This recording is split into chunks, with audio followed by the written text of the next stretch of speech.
Welcome to the Wild Show. My name is James Tyler. I'm Sam Paul. And today we have a special guest called Rhys. Heyo. And we will be asking Rhys about why he is here in a bit. But I want to find out from you what you've been doing recently, Sam, since the last podcast.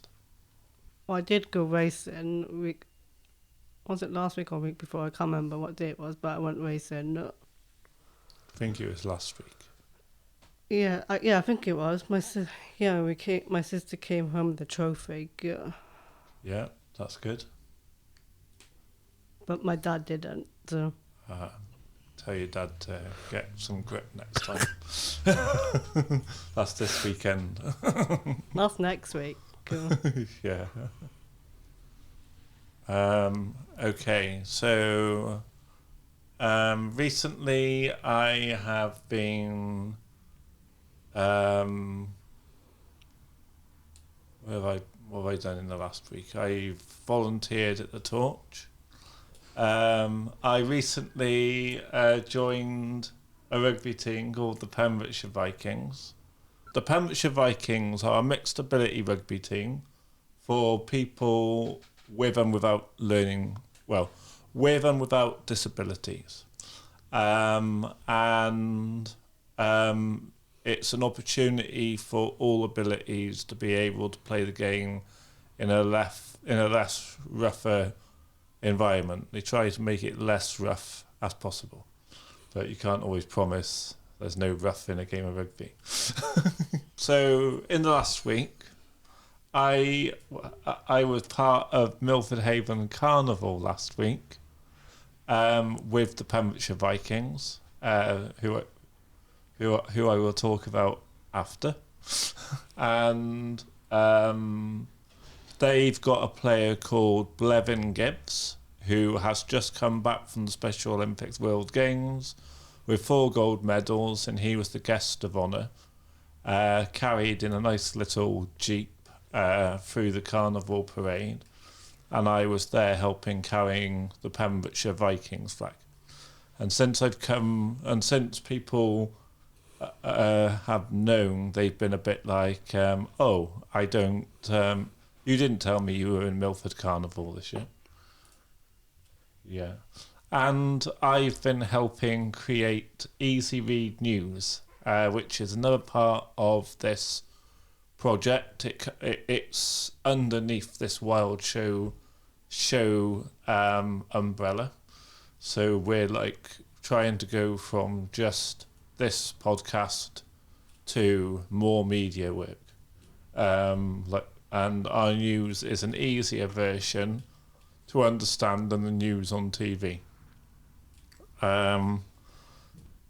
Where we make it the language more accessible. And next week, this week I have been preparing to go to to Milton Keynes with Barrod, who host the project. This project. I'm going to the history of people with learning disabilities conference, which is a UK-wide conference. I'm going down on Monday. The conference is Tuesday and Wednesday. So I'll have more news about that in the next podcast. And we hope some people may agree to be involved with us. Rhys, what have you been doing this week? Yeah, you should have introduced me, or let me say who I am. Yeah, my name is Rhys. I just came back from a 2 weeks holiday in San Diego. Basically a fortnight, which is funny. When I told my brother's friends, I went there to stay with my brother, and I told his friends I was staying for a fortnight, and his friends were like, "Is fortnight a common thing to say?" It's not very. Americans apparently don't use the term fortnight for 2 weeks. I get the impression that Fortnite, they think it's associated with the game Fortnite. Yeah. Which makes sense. That game is very popular among kids and teenagers at the moment. I've never played it. I'm not really into that sort of game. But yeah. Spent Fortnite with my brother in San Diego. And I've enjoyed every bit of it. And I came back, flew from San Diego. And, I flew from Heathrow in late June to San Diego and then came back. I just came back Tuesday afternoon. And who did you fly there and back with? Just me. First time I went by myself, which is, exciting, a little nerve-wracking, but and you have to remind myself to stay on. That's all on me to stay on track. When to get onto the plane and all that jazz. But yeah, it was worth it. So there you are, listeners. People with learning disabilities can fly abroad on their own if they want to. Yeah. One thing, if you're flying on your own for your first time, don't hesitate to ask for assistance if you're not feeling very confident. The people at the airport will provide you an assistant to help you get through security and stuff, food, and buy other things, whatever you feel you need for your journey, and then they'll make sure to get you to your gate. Some of them might not be conversational. Don't be surprised if they don't. They are just doing a job after all. But if you're coming back from somewhere like San Diego, don't be surprised if the only assistance they provide is for wheelchair users. But once you've gone through Heathrow, similar. The procedure in an airport is similar procedure, if not the same, coming back. If that makes any sense. Yeah. Yeah. So. Yeah. So, do you want to tell us about your new book that you're here? Yeah, you said bought earlier. The proper word is published. Yeah. Back in March this year, the end of March, I published my first ever novel, The Maldoran Chronicles: The Unbreakable Will, which is available now on Amazon, paperback at the moment. And it's a fantasy novel for all you fantasy lovers.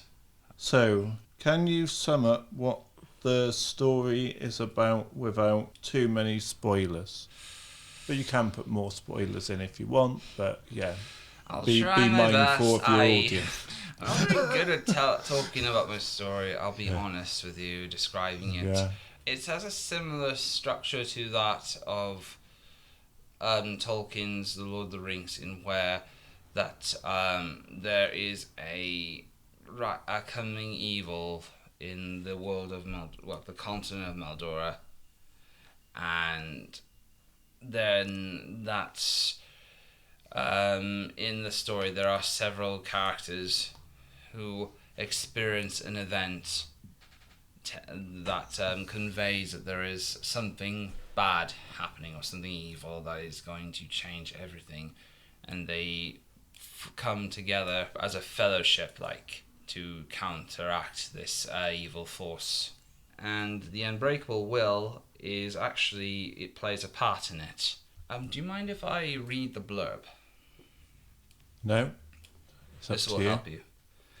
Maldora, a continent of magic and secrets, where kingdoms are bound to a single empire. A key for a dark relic has been stolen. An ancient force will be unleashed on the land. Faith, innocence, revenge, courage, power and redemption. Many walks of life will clash in the Maldoran Empire's capital, seeking the greatest weapon ever made, the Unbreakable Will. Yeah, that sounds really good. It's like it's like when you're looking to see what's in the cinema. I was expecting more. Wow, yeah, getting goosebumps or something. What do you think, Sam? It does sound really good. Yeah, so they do come together for this weapon that has the power to make and break empires. That's the best way to put it. So the next question. Oh yeah, you're asking too many. Most of the questions are you, James. It's about time Sam has a chance to ask me something. Okay, number 3, Sam. What film and books do you enjoy, and did they help you visit where you write this book, and where does it all Welsh comes from? I'm not fussy when it comes to films and books. Films, I can enjoy a bit of everything, including fantasy and sci-fi.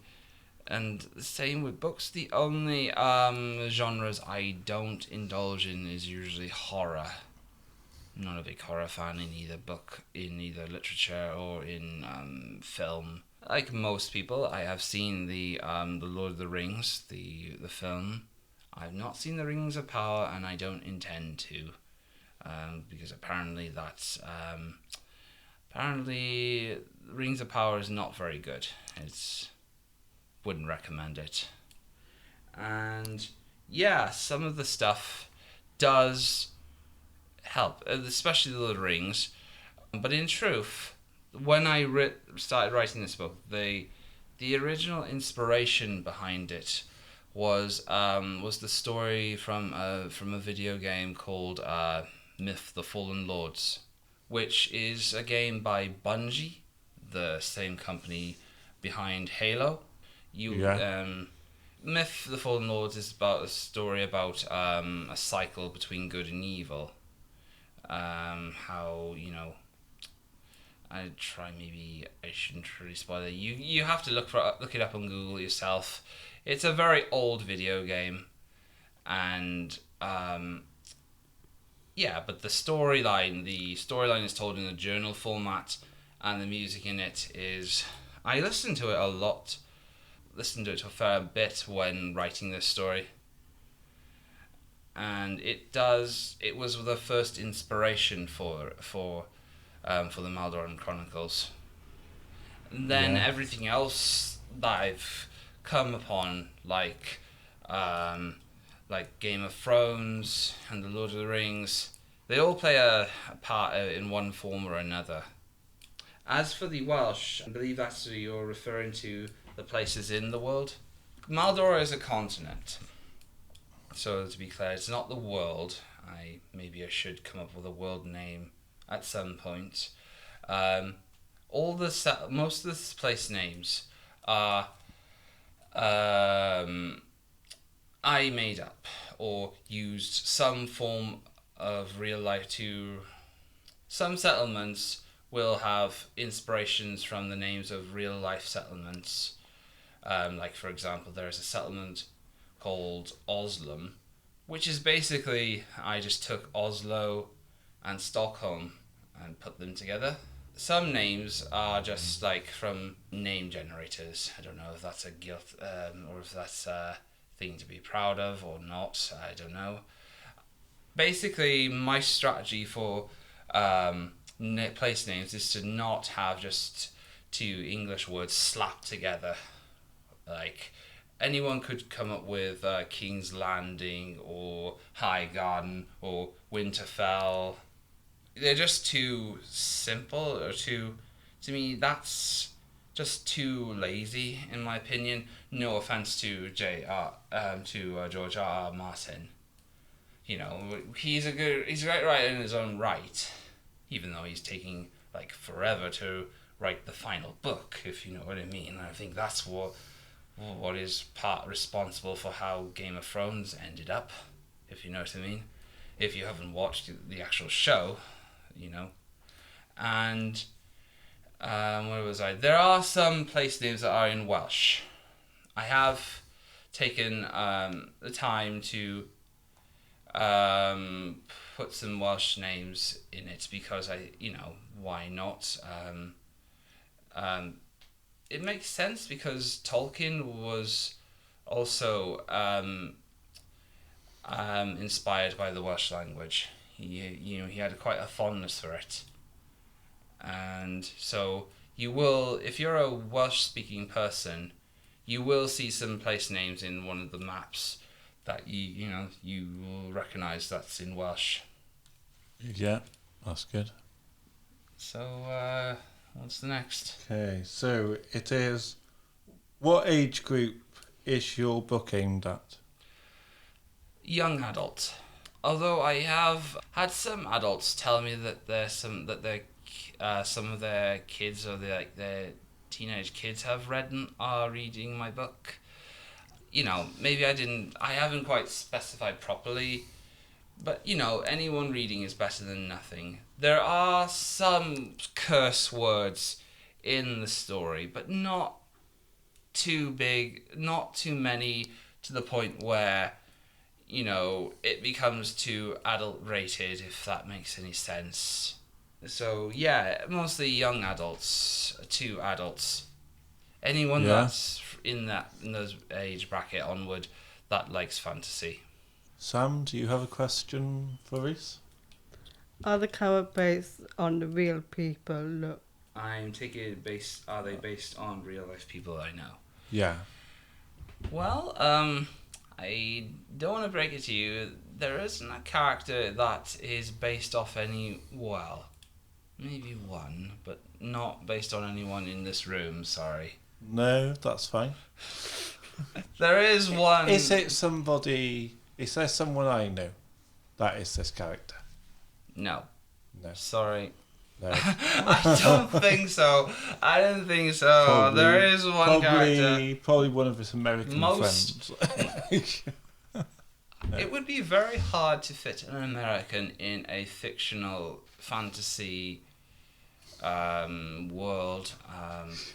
Since the American accent, I don't know. I find that of all the accents that would exist, and the American accent, I feel like doesn't fit in a medieval fantasy setting. If you think about it, as it was developed, like later on, when after the colonial era, and Americans achieved independence from the British and French. Yeah. Well, mostly from the British, the Americans did purchase some colonies from the French and Spanish, or conquered. Most of the characters I have are made up from my own mind. There is one character, one of the antagonists or villains, that is actually inspired by who's the guy who voiced someone from Harry Potter. I keep forgetting his name. Voldemort? No. The one of the teachers from Snape, is it? Yes, Professor Snape. There's one character. One of the characters in my story is inspired by Snape. The actor, I can't see your phone because I'm short-sighted. Oh, Alan Rickman. No. Alan Rickman. Yeah, when I look at this character writing him, I can visualize him as Alan Rickman, as Snape, Professor Snape. That's all the other characters are, everyone else is from my own imagination or from my own research or some fusion inspirations. There's even a goddess that's mentioned that is based on a goddess from appearance-wise, goddess from one mythology from our world, and another character from pop culture. I think I'll leave that to the reader. So my next question is: your characters have come a long way and joined together at the end of your writing. Am I writing another book? Is there another book on its way? Yes, I do. I do plan to start a sequel. But however, I do also have plans to start another story as well in a different genre. Something to make note, this first book has taken me roughly 7 to 10 years to write. I started this one when I was very young, well, somewhere in my 20s, and it wasn't until I joined the creative writing class at the Bloomfield Centre in Narberth, run by a Judith Barrow, a very lovely lady and an expert in all things creative writing. It was through her class that I was able to finish the story, you know.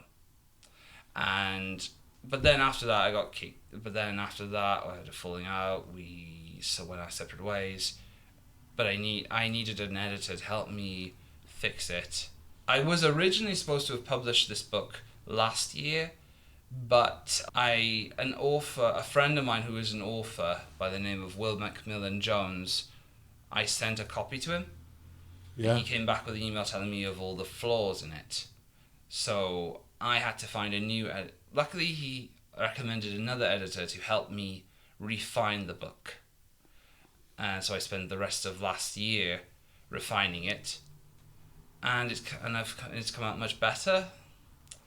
And there were some pages where chapters I had to expand upon as a result. Basically, when you focus for so long on one story, on one project, for so long, you're bound to suffer from fatigue.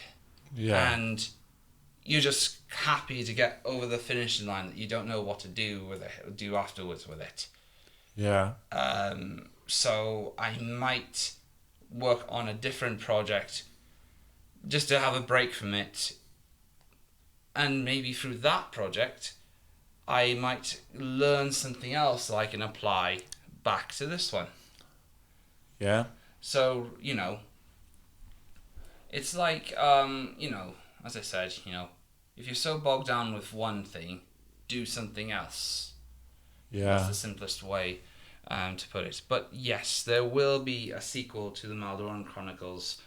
I just need time to sit down and plan out and write it all out.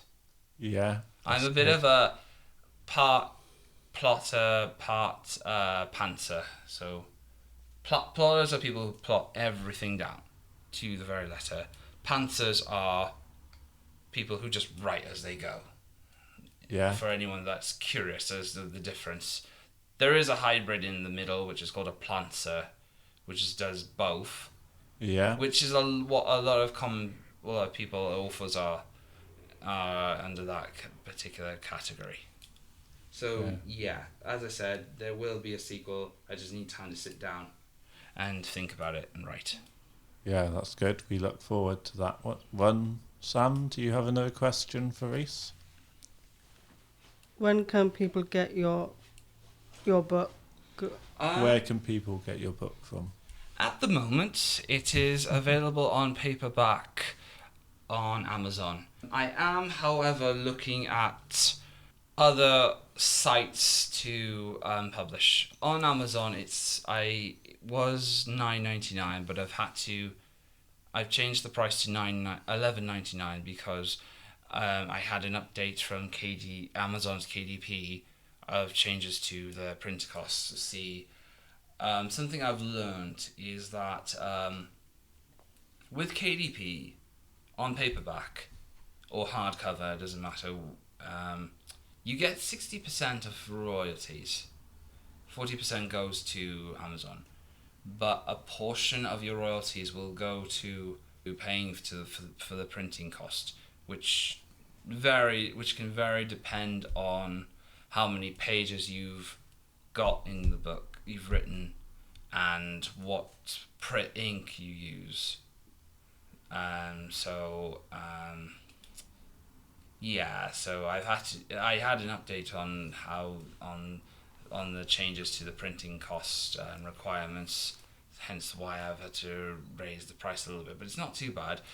At the moment, I am going to eventually start looking at ebook formatting for it, and maybe see about other alternative places where I can publish, like Lulu, for example. I think that's the site. Yeah, if you know. If you want to learn more information, I do have a website up where people can learn more about the story. My brand name is called Frost Bridge Publishing. Came up with that myself, which is inspired by Bifrost, the magical bridge from Norse mythology. It's the bridge that connects the great tree Yggdrasil to all the 9 realms in the Norse mythology, including Asgard, Midgard, Jotunheim, Aspel, and all the other realms whose names I've forgotten. Yeah. Yes, and so if you know, the website is called frostbridgepublishing.com. Are you thinking about doing an audiobook? Yeah, I have thought about adapting it. I have had someone else mention about doing an audiobook. The question is how I'm going to go about it. I don't know too much about it. I know that it's just like this, you know, doing recording in a studio like this. That will, at some point, yes, that is probably going to be on my list of things, of formats to go with. Maybe one day I might do a comic for it, or a graphic novel, or even, I will admit, maybe one day it might get adapted for the big screen. Like, I do admit, when I was writing this book, I did kind of fantasize of what it would look like, you know, visualizing what it would look like on the screen most of every scene. That's how I write as well. Yeah. So That's audiobook that will eventually, I don't know when, but when I do have an idea of when I'm going to start doing it, I will let you guys know. Okay, thank you. I just want to ask one more thing that's not on paper. How many people have shown interest in your book so far since you launched it? A lot of people have shown interest. At the moment, sales have been small. I don't know if I should really admit that, but never mind. I have already sold the book in person, a fair number of books locally. I did a book sale back in May at Haverhub in Haverfordwest. Yeah. Sold about 12 copies. Sold the rest to other a lot of people locally. You know, family, friends. Even I've had people from my football club wanting a copy. Yeah, that's good. It's going far and wide. So, Sam, have you been watching any films or playing games or reading books recently? Well, I've been playing games like that on my Switch. Yeah. I've been playing Pokemon. Yeah. And also been playing it on my phone as well.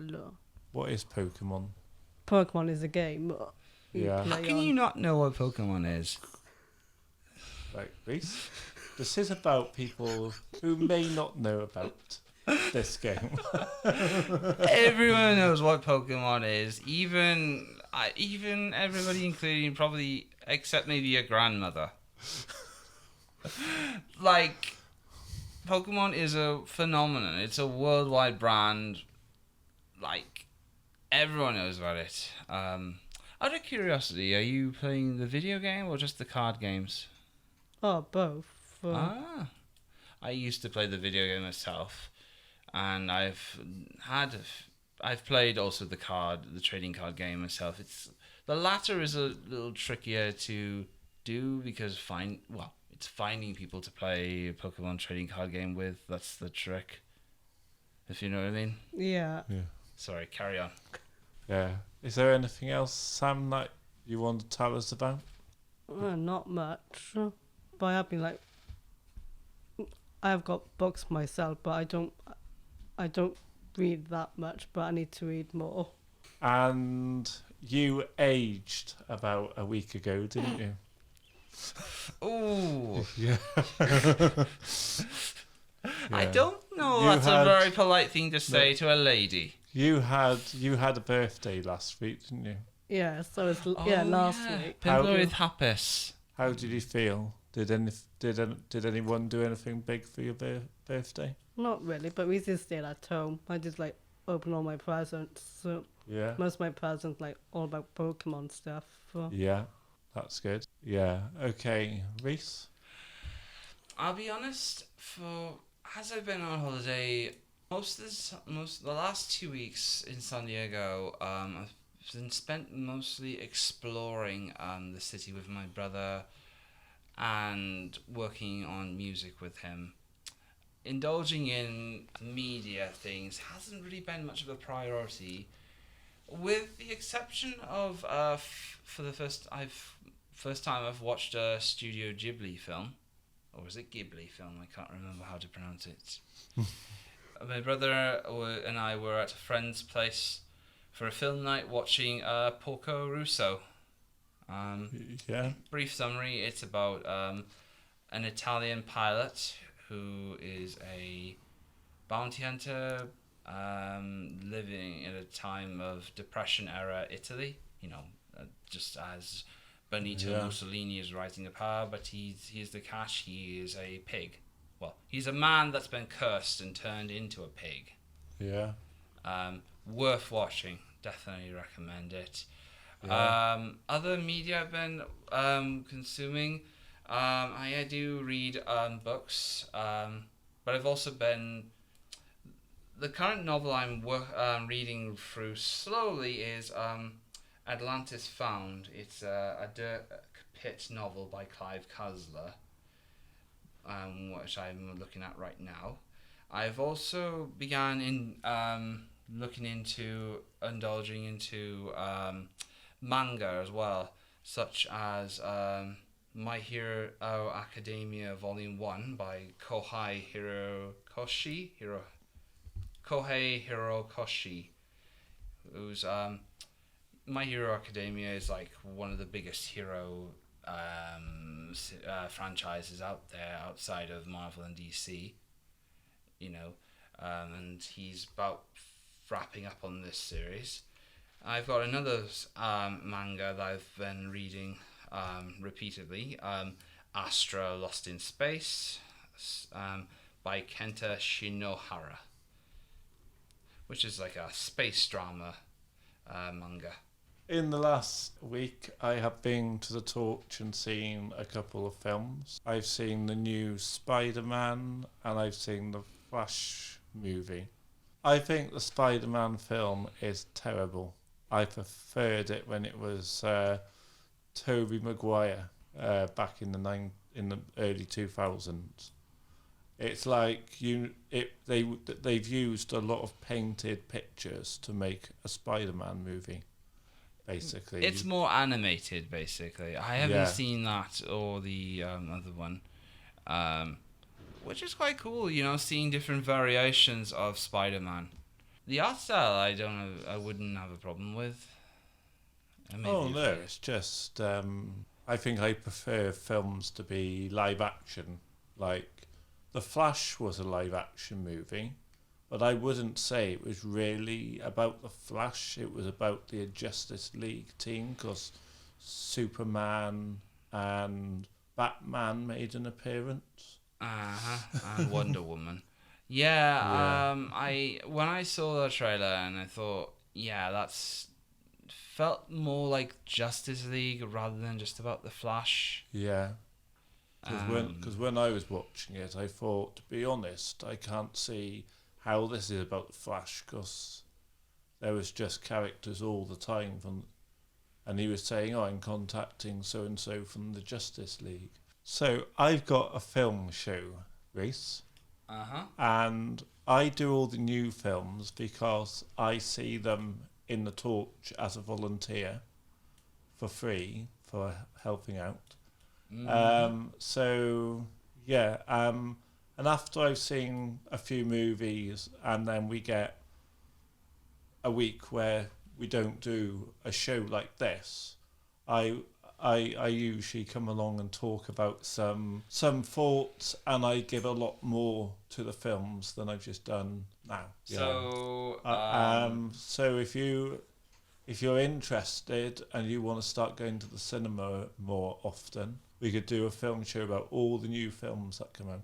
So, does this mean I get free entry to the Torch to watch whatever films you're going to talk about? Unfortunately, not. Yeah, it might not necessarily be the film in the cinema. It might be that you've seen it after the cinema, because I'm not going to talk about it.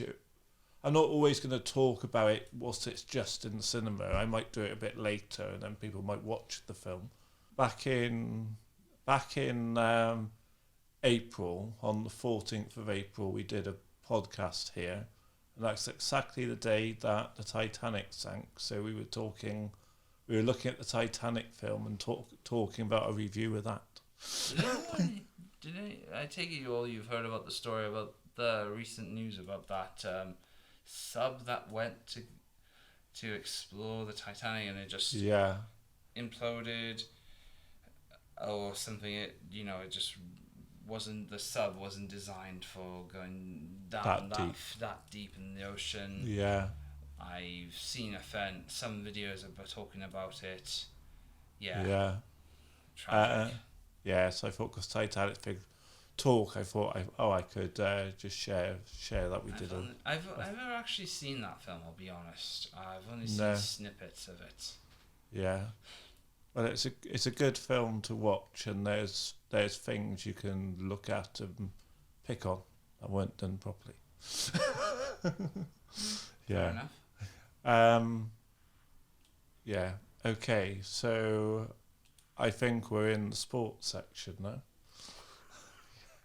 Yeah. So I've been a member for a few months now of the Pembrokeshire Vikings, which are a mixed ability rugby team who give any ability to take part in the game. And they play other good teams. They socialise after games.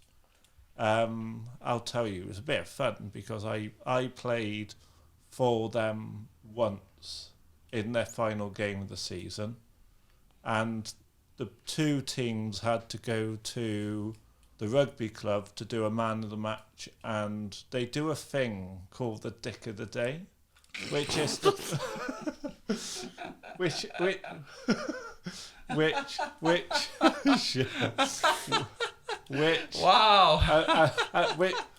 is the player the team decides played rubbish the most. So it was more like, is it based more on incompetent play, or just being a complete arsehole? Well, that's what... Because there's a difference between a crap player and someone who's just being a complete ass, if you know what I mean. Yeah. Yeah. Well, it's somebody that did a lot of mistakes or something like that. That the team probably weren't happy with. I would say I would have changed the title to being like the cock up award. Yeah. And then they nominated their team captain, and their no, not their. Oh shit! No, the player of the match. Yeah. Wait, so did the captain? Which title did you get? Did you get the player of the match? No, player of the match. And both we had one player with man of the match, another player with Dick of the Day. So who got Dick of the Day then? Was it the captain? No, it was the person on our side that got it had to have a drinking competition amongst the Dick of the Day from the other team. So they had to drink very quickly a glass of beer, and then... Just one beer, or...? No, just one, yeah. And then... That's so fun. And then afterwards, when we were, so our man of the match received a hat with the logo of the other rugby team's thing, and everyone was having a laugh over that. We gave their man of the match a Pembrokeshire Vikings tie. Yeah.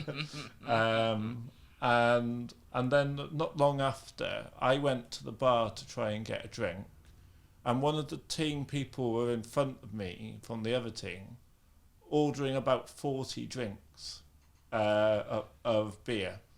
And then I looked at him go over the other side of the room, and he had the whole team in a drinking competition. And then the first one to finish had to drink brandy after that. So I've learnt how mad people are after a rugby game. But I definitely wasn't drinking like that.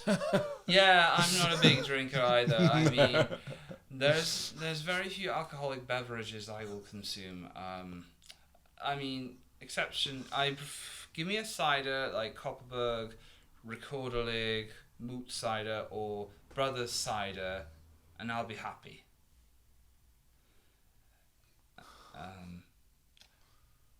Yeah. So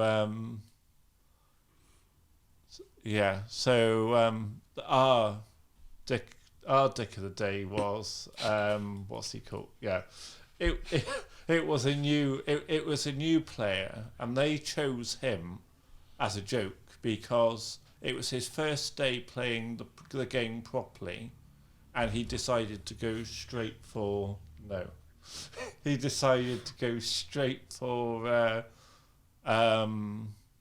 full contact in his first ever game after never playing a full contact sport before. It wasn't me. It wasn't. I'm guessing it was someone you because everyone else. else is pointing their fingers at you. Am I right? Well, I'm the only one that they can blame, aren't I? So you got the dick of the day. No, I didn't. Okay, so that's me with the Pembrokeshire Vikings. Yeah. So, any sport things from you, Rhys? Oh, I'm surprised you didn't go to Sam first, but okay. Leaving the best for last, I suppose. Sports. I'm a member of the Clarby Warriors football team. Originally, we were called Cleddau Warriors, but because we are now under the umbrella of Clarbeston Road Football Club, we had to change our name to coincide with their umbrella. And that included changing the colour of our shirts and logos as well. We still got our old hoodies and hats and hoodies that say Cleddau Warriors rather than Clarby. And I've been playing for them since the beginning, which is like 15 years, gotta be. I remember you used to play for us. I did play. You didn't last very long because it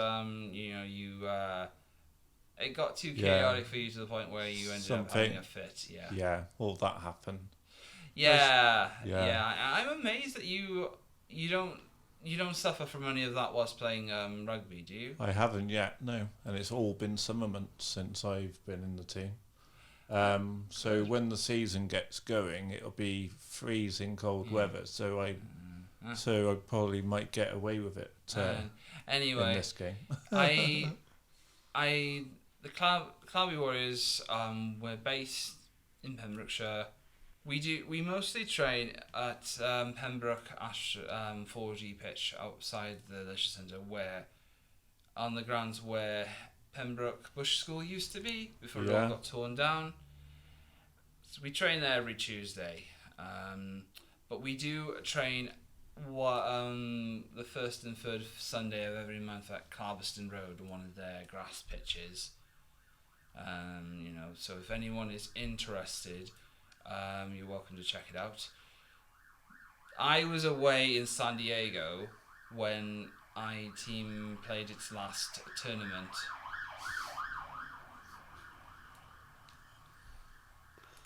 Sorry, a bit of a pause and then say from I was away in San Diego. That would be great. Sorry, say again? Just a little pause and then start from I was Yeah, away in San I Diego. was during my 2 weeks in San Diego.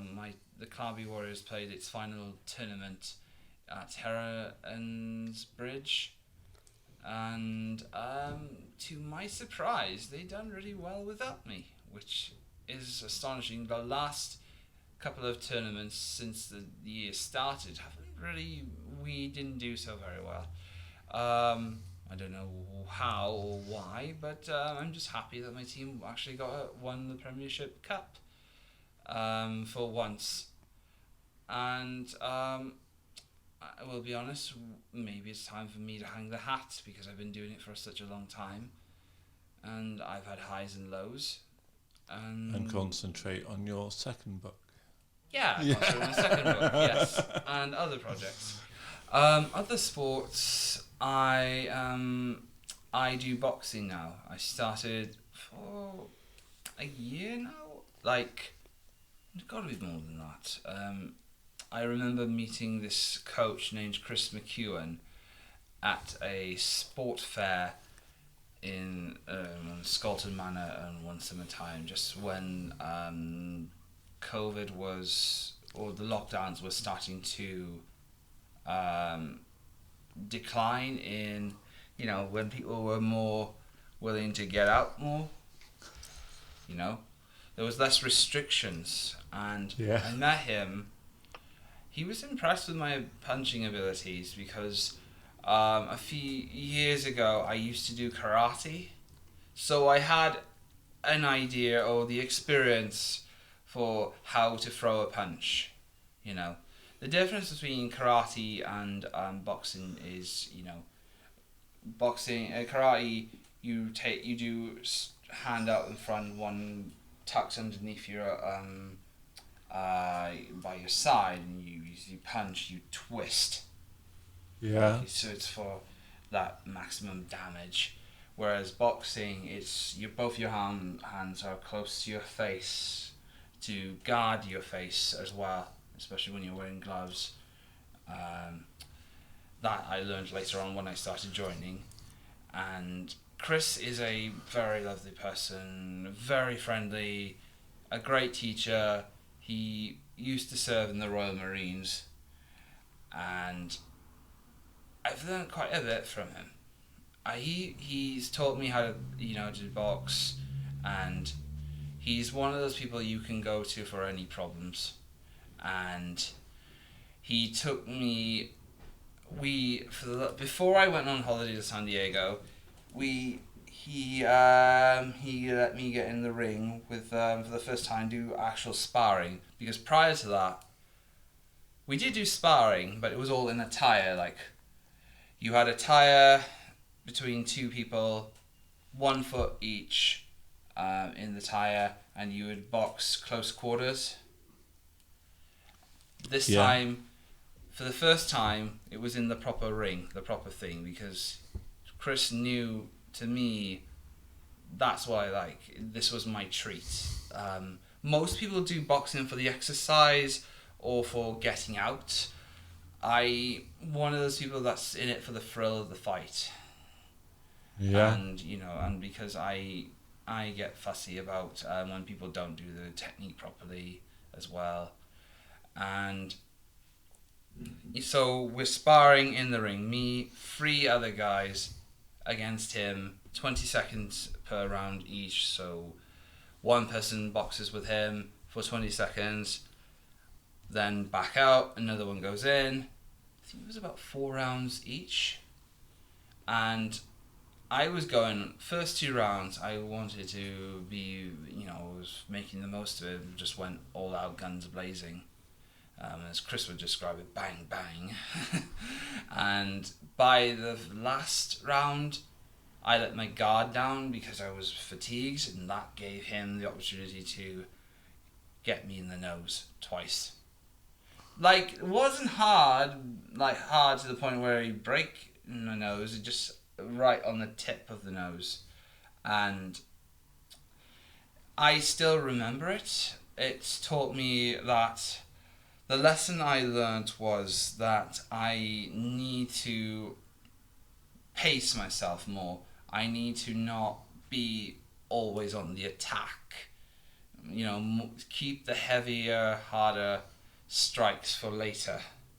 He's probably going to remind me when I go back boxing next week anyway. But it is an interesting lesson, and I do practice at home whenever I can. I've got a punching bag, but it's not the same as being with training with an actual human being. Yeah. When we box in the sparring tires, we don't go for the face or anywhere below the belt line. So it's just the shoulders, the chest, and sides. Those are the only bits we target when we're doing tire sparring. And Chris lets me play. I've come up with a lot of playlists for it. Anyway, let's go back to the sport. Sorry. First, Sam. I'm done. Okay. Any sport, Sam? Well, I haven't done any sports for a while, but I have been doing stuff with my family with the racing stuff. Yeah. Helping out. Do you want to tell us anything talented about your family with racing? It's only my sister and my dad, they both race, so... Yeah? I used to sit in the racing car, but that was a while ago, but... Yeah. So... What kind of racing? It's autocross, so... Autocross? Yeah, that's what they named it now, but... I think when my mother's parents used to do racing, it was called jalopy racing.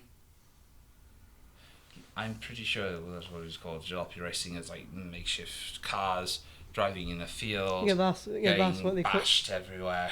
They called it parts flying everywhere. Yeah, they do they named it autocross now for. I used to prefer jalopy. I still prefer jalopy racing. I don't know why. It's just brought up on it. Yeah. So.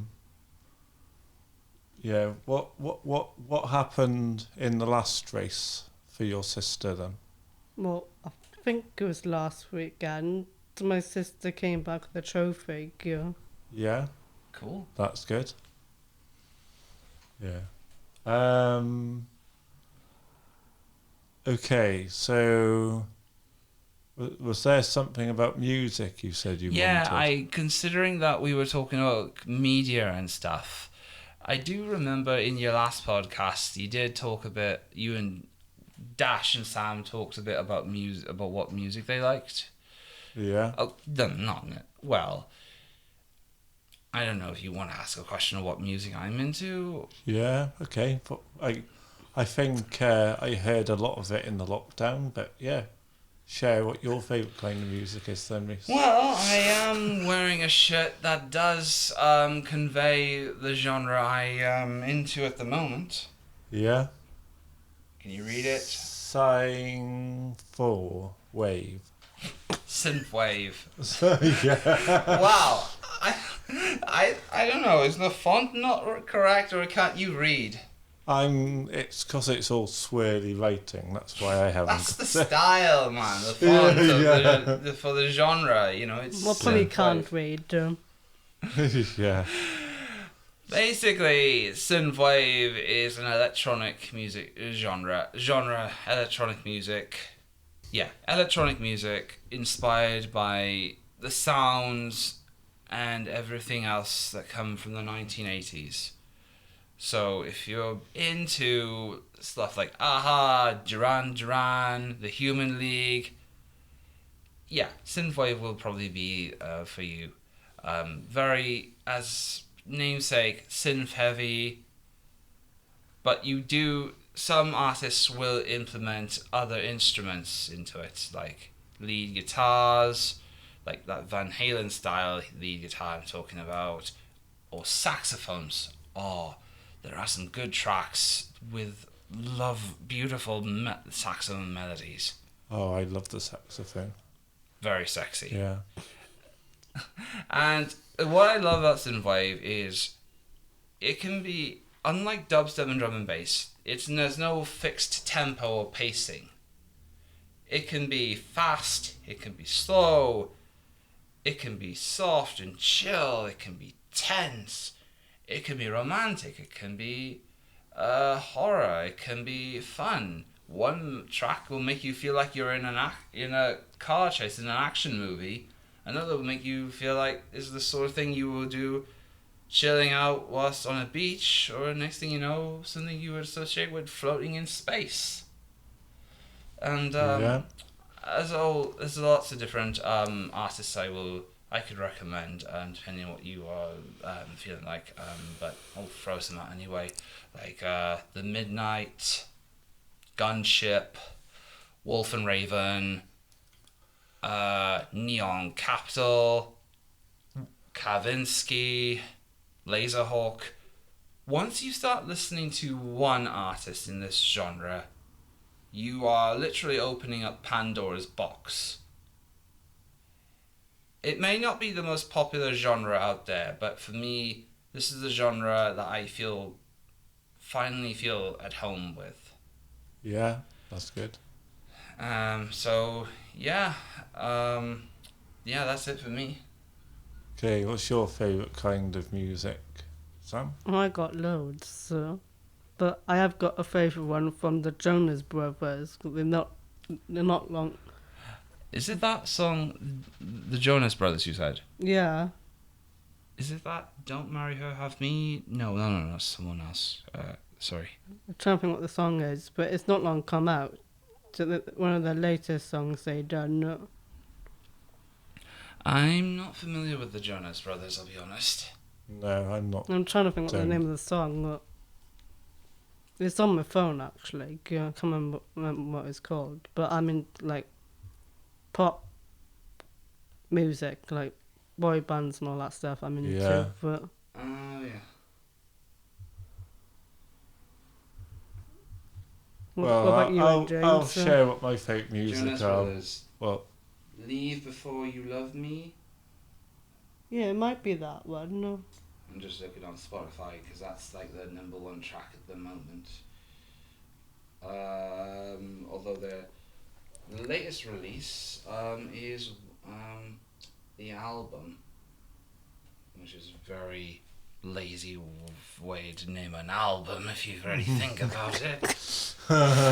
On their latest album, the album is apparently Waffle House. Yeah, it might be that one. No. The Waffle House. Yeah. Waffle House, I mean, actually. Any other songs? Well, I'm into my boy bands and groups like that. So. yeah. So Westlife, Backstreet Boys. Yeah, I like all them. Yeah. What's that One one? Direct- Ain't nothing I wanna the tell me why ain't nothing. We don't want a copyright strike. I'm just getting to the good bit, you know, like I want it that way. That's been recorded. Better be deleted. Come on, one line isn't gonna kill you. Yeah. We don't know how to play royalties. Yeah. Okay. So, I like big singers like probably from 80s, 90s, 70s and the 60s. So, I like bands like UB40. I like Meatloaf, who died a few years ago. Mm-hmm. Rest in peace. Yeah. and I like Boyzone, I like Stereophonics, all that kind of stuff. So it sounds to me more like you're into a bit of everything. Yes, I am into a bit of I everything. am too.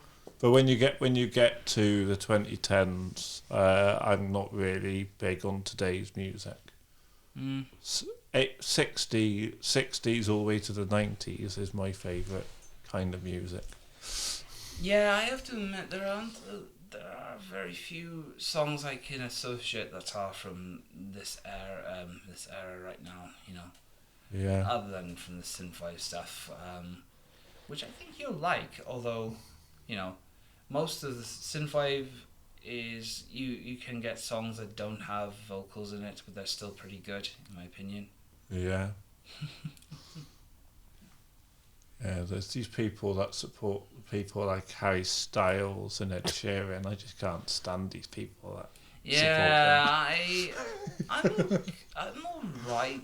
Some of them, Ed Sheeran, I did like his song for The Hobbit, I See Fire. But other than that, I don't listen to him too often. No. I think he's been in the court a couple of times, I'm sure, over one or two of his tracks. Yeah. Which is one of those pet fears I would have if I was writing music, worrying that someone will come along and be like, "Oi, your song sounds like it's an imitation of mine."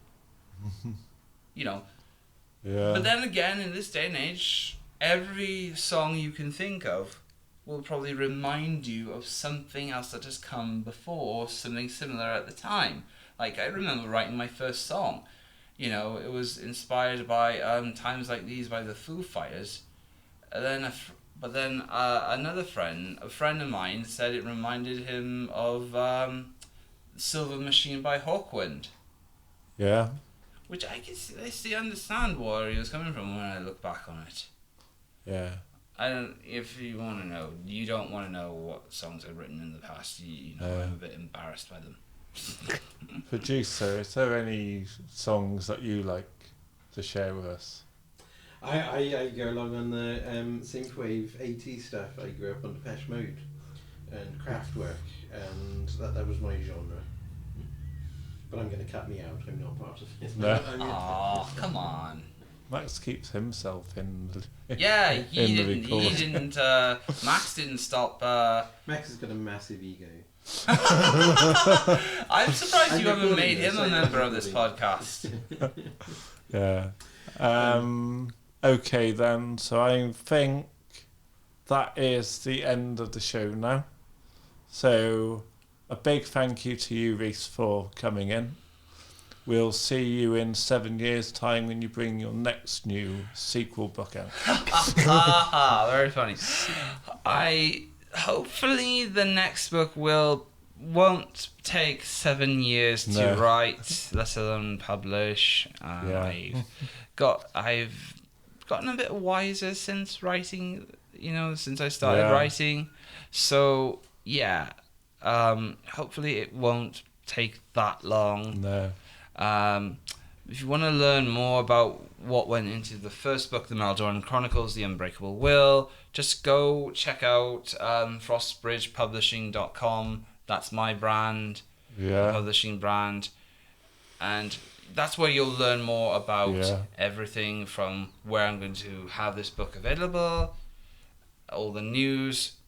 Yeah. I do also quotes on there once a month. At the moment, I'm using a quote. I like quotes from famous people.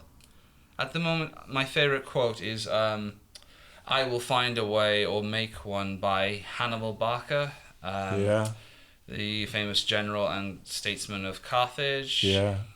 If you're anyone who doesn't know ancient history, he's the guy who took something 20,000 or more men, Carthaginian soldiers and mercenaries and elephants, over the Alps into Italy, smashed the Romans, battle after battle.